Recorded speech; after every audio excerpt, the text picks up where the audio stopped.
सर्वांना जय महाराष्ट्र। शिवसेनेचे मुख्य नेते, महाराष्ट्र राज्याचे उपमुख्यमंत्री एकनाथजी शिंदे साहेब, विधान परिषदेचे आमदार हेमंत भाऊ पाटील, आमचे लाडके आमदार बाबूरावजी कदम कोळीकर साहेब, आमच्या जिल्ह्याचे शिवसेनेचे जिल्हा प्रमुख विवेकरावजी देशमुख साहेब, सन्माननीय व्यासपीठ, जमलेल्या माझ्या बंधू आणि भगिनींनो, तर मित्र या ठिकाणी मी कशाकरता उभा टाकलो तुम्हाला फक्त मला जास्त काय बोलता येत नाही, पण माझ्यासोबत जे घडलेल्या गोष्टी सांगतोय 8-10 दिवसामधल्या विनंती करतो, फक्त ऐकून घ्या। मी 8 ते 15 दिवसापूर्वी जे आता बीजेपीचे सुद्धा जे उमेदवार आहेत थोडं मला समजलं किंवा साहेब उमेदवारी करणार आहेत, तुम्ही म्हणून साहेब तुम्ही इच्छुक उमेदवार म्हणून आहात का, तर त्यांनी म्हणले की रामभाऊ बिलकुल मला राजकारणाचं काही घेणं नाही, मी राजकारणाच्या फार लांब आहो, माझं मला हे दवाखाना समजत नाही म्हणजे सुचत नाही म्हणजे काय, या ठिकाणी दररोज मी 25,000 रुपये छापतो म्हणजे मला त्याच्यामध्ये काय पडलं म्हणजे विरोध साहेब तर मला सांगा म्हणलं तुम्ही असं म्हणले। त्यानंतर मी म्हणतो काय हरकत नाही, तर आता हे अचानकच समजा दुसऱ्या दिवशी काय झालं की ताबडतोब समजा नांदेडला गेलेत म्हणून बीजेपी मध्ये प्रवेश केले मला, आणि या लोकांनी इथं काय प्रचार केला की बाबा साहेबाला बीजेपीचा बी फॉर्म भेटला। आता मी तर परेशान झालो, साहेबाला बोललो तर साहेब म्हणले बाबा तसं तर काही विषय नाही, आपल्यासोबतच हिंदू धर्म 100% आहेत, थोडा बहुत जागा वाटपाचा विषय आहे, जागा वाटपामध्ये कमी जास्त होऊन जाईल। अशोकराव साहेबांपाशी गेले त्यानंतर त्यांनी म्हणले की बाबा बाबूराव साहेब आमदार आहेत आणि हातगाव हिमायतनगर दोन्ही ठिकाणचे नगराध्यक्षपद शिवसेनेचे आहेत, असं बोलणं सुद्धा झालं। राहिला जागा वाटपाचा विषय त्या ठिकाणचा 5चा झाला आणि या ठिकाणचा 4चा झाला, आणि यांचा तर विषय समजा कोणता उमेदवारीचा नव्हता। मी तरी समजून त्यांच्या घरी सकाळी 6 वाजता गेलो, साहेबाला फोन लावून साहेब म्हणलो कसं काय, नाही 100% नाही म्हणजे परमेश्वरा शपथ नाही म्हणजे, अरे मग हे कसं काय आहे, हे तुम्ही उमेदवार म्हणाले। मग साहेबाला म्हणलो आमचं ठरलं की बाबा मी अध्यक्ष म्हणल्याच्या नंतर त्यांनी ताबडतोब समजा म्हणजे 2 वाजेपर्यंतचा विषय होता, ज्या ठिकाणी फॉर्म भरायची तारीख होती त्या दिवशी बोलतो सांगा तुम्ही 2 वाजेपर्यंत आमचं बोलणं,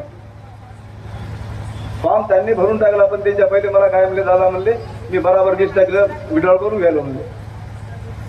मी म्हणलो साहेब म्हणलो ते विड्रॉलचं हे मला काय नाटक सांगू नका म्हणलो, तुम्ही फक्त एकच सांगा म्हणलो तुमची इच्छा असेल तर धनुष्य भान घ्या युतीमधून बघा उभं टाका म्हणलो, मी माघार घेतो म्हणलो। माझ्यासोबत प्रत्येक वेळेस समजा असा अन्याय का व्हायला, मी काय केलं तुमचं, तुम्ही ज्यावेळेस समजा सुरुवातीला हिमायतनगरमध्ये आले तर तुम्हाला मी बसवण्याचं काम केलेलं आहे, इथं संपूर्ण माळी समाज आहे, त्यांना गावाकडे पाठवण्याचा प्रयत्न चालू होता, त्या ठिकाणी मी त्यांना समजून बसवलं। तुम्ही विचारा मारवता हेंद्रेला त्यांच्या भावजीला यांनी इंजेक्शन देऊन टाकून दिलं तर त्याचा समजा कायम स्वरूपी हात फिसपुळा होऊन गेला होता, ते मरण पावले असतील बिचारे, तुम्हाला सत्य सांगावं ही गोष्टी मला माहित आता। मी आतापर्यंत समजा कोणाला काही बोललो नाही, आतापर्यंत नुसतं हात दाखवा समजा कोणत्या समाजाच्या माणसानं रामू ठाकरेचा अन्याय आहे, मी फक्त माझ्या हक्काकडे लढतो आणि माझ्या हातात कोणी घेत असेल त्याला सोडत पण नाही, याद राखा तुम्ही। मी बिलकुल बेकार माणूस आहो, मी जेवढा शांत आहे तेवढा बेकार आहो, मी तुम्हाला इथं बसवलो ते उपकार तुम्ही विसरून गेले। आज 35 वर्षाचा त्याग समजा मला होता की एक वेळेस मला टाइम येईल, काही वेळ आभार आले होते मला, हो याच्या पहिले तर अशोकराव साहेबांना मला निमंत्रण दिलं होतं की आमच्या पक्षामध्ये या, तुम्ही बी फॉर्म घ्या, काय लागते ते पाठवून देतो। दुसरा नंबर याचा लागला, रामू ठाकरे गणाला लागला नाही, लक्षात घ्या। मी त्याला सुद्धा बोललो होतो, नावं किसाला सांगत नाही पण सत्यता सांगणार मी, परमेश्वरा समोर शपथ घेऊन सांगतो। आता असं झालं हे तर यायला काय, आता या ठिकाणी दांडू टाकायचे हे कारण होतं, रामू ठाकरे रोखवायचे येतं, रामू ठाकरे 18 पकडला तुला घेऊन चालणारा माणूस आहे, एक वेळेस विजय झाला समजा त्याच्या बापाला आवडत नाही, समाजाच्या जागेवर राजकारण करत नाही, एकाच्या राजकारण समाजावर राजकारण होत नसतं। तुम्ही काय समाज म्हणता, 5 इलेक्शन झाले तर 3 ग्रामपंचायत, 1 नगरपंचायत, 2 जिल्हा परिषद, समाजसेवक मला म्हणला होता ज्यावेळेस समजा हिमायतनगर शहरामधून ज्यावेळेस जनतेतून नगराध्यक्ष होईल समजा तर पहिलं अभिनंदन तुमचं राहील म्हणला। विचारा तुम्ही समाजसेवकला, हिमायतनगर शहरामध्ये 4 होते मरून गेले विचारे, त्यांनी ज्यावेळेस समजा जिल्हा परिषदला उमेदवारी होती तर 550 हिमायतनगर शहरामधून एवढा मुसलमान समाज असल्यावर मला 550 लीड होती या हिमायतनगरमध्ये. मुसलमान समाज माझ्यापासून दूर नाही, बिलकुल राहत नाही. सर्व समाज मला लाईक करते. तुम्ही फक्त ह्या जातीचं राजकारण करता. धनुष्यबाण बेकार आहे. हिंदूचे लोक होतं. अरे जेवढं समजा शिवसेना सगळ्या समाजाला घेऊन चालते तेवढा कोणता पक्ष घेऊन जात चालत नाही. या ठिकाणी राम ठाकरे नगराध्यक्ष झाल्याच्या नंतर कायमचा हिंदू मुस्लिमचा विषय खतम करून टाकला मी इथून. गुन्हा गोविंदानं फक्त विकास होईल या ठिकाणी. जेव्हा शपथ समाजाचा न्याय होईल. फक्त एक मला चान्स आहे, एक फक्त तुमच्या आशीर्वादानं माझ्या सगळा माहुले होता. मला फक्त एक वेळेस चान्स द्या. मी असा झुंजाळामध्ये टिकून राहिला दिवा हो. काही लोक पैसा करता पळून गेले तर आज या ठिकाणी मी सत्ता आहे, नगर विकास मंत्री आहे, तो आमदार आहे, कडक हेमंतराव पाटील हात येतं. तुम्हाला सांगतो या ठिकाणी विकासाची गंगा असतो मी, विकासाची गंगा. आणि मला फक्त एकच दाखवून द्यायचा, एक चान्स नाही हातातून जाऊ दे नका. का 1 वर्षाच्या नंतर चान्स आलेला आहे मला. हे मला फक्त काय करायचं आहे, मला पैसे कमवायचे नाहीत, बिलकुल मला पैसे कमवायचे नाहीत. हे माझ्या बराबरीचे करोड रुपये कमावून मी त्या पैशावर चुकतो.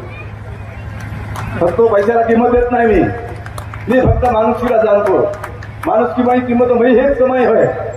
मला ज्यावेळेस प्रत्येक वेळेस तुम्ही 100च्या वर्षी मतदान ठेवता मी तुम्हाला कधी 1 रुपये दिला का. हे लोक त्या काळामध्ये कमीत कमी 15 वर्षापूर्वी त्यावेळेस मी समजा 500 रुपये समजा एका मताला होते साहेब. मी कधी कोणाला 1 रुपये दिला नाही आणि कधी मला कोणा पैसा 100% मागून ठेवले नाही. फक्त मला तुमच्या उपकाराची परतफेड करायची आहे. इमानदारी शपथ मुसलमानच्या वार्डापासून समजा विकास चालू होईल. मग तुम्हाला सत्य सांगालो मी मग आम्ही करायलाच 155 कोटीचा निधी समोर नियोजन आहे. तसं परमेश्वराच्या कृपेनं 60-65 लाख रुपये ड्रेनेज करता आहे आणि जवळपास समजा 89 कोटी रुपये संपूर्ण रस्त्या करता आहेत. राम ठाकरे समजा नगराध्यक्ष झाल्या बरोबर हे निधी या ठिकाणी आमदार साहेब खेचून आणतील. हे 100%. अरे याच्या हातामध्ये काही नाही. अरे पिढ्या तुमच्या हातामध्ये सत्ता होती. आता काय बैल करता का. आता काय करता तुम्ही. तुमचं काय आहे, आमदार नाही, काहीच नाही. काय आहे तुम्ही अशोकराव साहेब.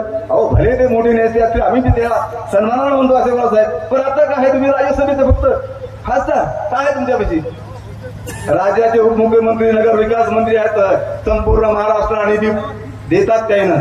त्यांच्यापाशी निधी आहे आता. आणि आणणारा असा समजा तळदार माझ्यापाशी आमदार आहे. ती कोणाला भीत नाही. लक्षात ठेवा. या ठिकाणी तुम्हाला सतत इमानदारी शपथ सांगतो. फक्त एक वेळेस मी हातामध्ये सत्ता द्यावा शपथ हिमायतनगरचा काय पालट करून टाकतो. मला 1 रुपया लागत नाही. मी कधी पैसा करता जगलेला माणूसच नाही. मी पैसा करता जगलो असतो तर महाविषयच्या 5 बैठक मोठी झाली असती. मी पैसा करता नाही. लहान लेकर मी असं म्हणतो मी कोणते जुनी मित्र मध्ये काय राजा माहिती पैसेच नाही ते आणि काय एवढा पाठीमागे राहत होतो. हे फायनात हातच 2 मजली बिल्डिंग बांधली. राहू दे. फक्त समाधानाची 1 रोटी पाहिजे मला.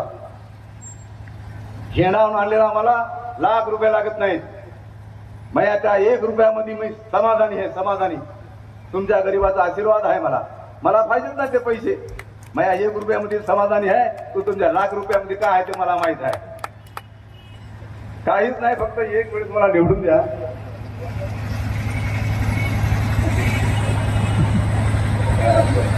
मी अध्यक्षपदासाठी उमेदवार आहो.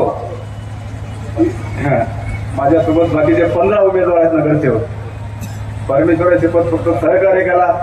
त्याला निवडून द्या. आमच्या हातामध्ये सत्ता द्या. आणि नंतर पहा विनंती करतो तुम्हाला. तुमच्या हातपाय जोडतो. मी पैसे कमवण्याकरता पाया पडणार झालो. तुमचा विकास करण्यासाठी पाया पडायला लागलो. कारण हातामध्ये संधी आहे. तुम्ही जर समजा मला पाळले तर हे पैसे तुम्हाला कोणी जरी आलं तर भेटत नाहीत. म्हणजे कारण काय सत्तेलाच पैसे देते हे सत्ता आणि काँग्रेस म्हणलं की लई लाभ हो. त्याचं काहीच खरं नाही. तुम्हाला फक्त एकच सांगतो. एवढाले पैसे खर्च करून समजा नगराध्यक्ष पद समजा काँग्रेसचा माणूस यायला म्हणजे हे काय होईल नेमकं. संपूर्ण शासकीय प्रॉपर्टी मालकीची प्रॉपर्टी करून टाकली याची. यायला घोडे लावणार गेला तर राबू टाकलं म्हणा. मला द्या तुम्ही फक्त सत्ता द्या. फक्त सत्ता सगळंच काढतो इकडून तिथून. नुसते आमचे जनावर समजा नुसते मोकाट फिरायला लागले. त्याला अडकाय कुठं भजे घात नाही. 2 तारखेला फक्त तुमच्या पाया पडतो माय बापू. धन्यवाद दादा. धन्यवाद. या ठिकाणी रामूदादानं समस्त नगरवासियांना आवाहन केलेलं आहे की तुम्ही एकदा त्यांना संधी द्या. त्या संधीचं